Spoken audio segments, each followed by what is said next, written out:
je suis Caroline. Bonjour, je suis Anthony et nous sommes des petits débrouillards. Ah zut. Bah, Caroline, regarde-moi. Hop. Mais comment tu fais ça? Eh bien c'est simple, j'ai laissé à peu près un tiers du liquide dans la canette et c'est pour ça qu'elle tient en équilibre. Pas mal. Alors si tu veux, j'ai plein d'autres défis d'équilibristes. Alors ici, j'ai le défi des 7 clous. Vous prenez 7 clous et un bout de bois, un marteau, vous plantez un des clous au milieu et le défi, c'est de faire tenir en équilibre les 6 clous restants sur le clou qui est ici. Ah, ça je sais faire. Par contre, il faut que tu filmes. Donc Alors, je pose un filme. premier clou.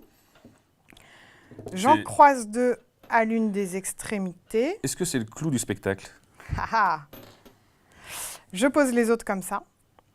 Et le dernier par-dessus, je soulève mon système. Et voilà. Bravo! Mais attends Anthony, moi aussi j'ai des choses pour briller en société. Bah montre-moi alors. Alors, quand vous faites un dîner, vous avez tous un cure-dent, un bouchon et des fourchettes. Et regarde ça. Oh, c'est magnifique! Alors tu vois, moi j'ai mon marteau ici et j'ai un autre équilibriste. Est-ce que tu aurais une chaise? Oh, je dois avoir ça. Alors je prends une règle sur laquelle il y a une ficelle. Je vais enficher dans la ficelle le marteau. Voilà, le manche du marteau précisément. Et à peu près jusque un bon 2/3 du marteau. Je le fais tenir comme ça et à ton avis, ça va tenir en équilibre comme ça? Ton marteau a l'air assez lourd pour cette C'est règle. un marteau très lourd. Hop, je le pose là et vous voyez que ça tient parfaitement en équilibre. Alors pourquoi est-ce que ça tient en équilibre? Bah oui, pourquoi? Eh bien en fait c'est une histoire de centre de gravité.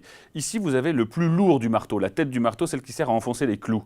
Et donc en fait ça pèse très fort ici et c'est juste sous la chaise, ce qui fait que le poids tire là et ça tient en équilibre. C'est pareil pour notre canette de coca puisque le tiers de liquide restant est vers le bas de la canette et donc pousse bien sur le bord de la canette, ce qui lui permet de tenir comme ceci. Pour les clous c'est de la même manière, le poids est en bas et pèse sur le clou qui supporte les autres. Et pour l'équilibriste, le poids des fourchettes est sur les côtés, c'est-à-dire que leur centre de gravité est sous le doigt. Et c'est pour ça que ça tient. D'accord. Donc si vous voulez retrouver ces expériences et des explications, c'est sur wikidébrouillard.org. Dans la rubrique jus de citron.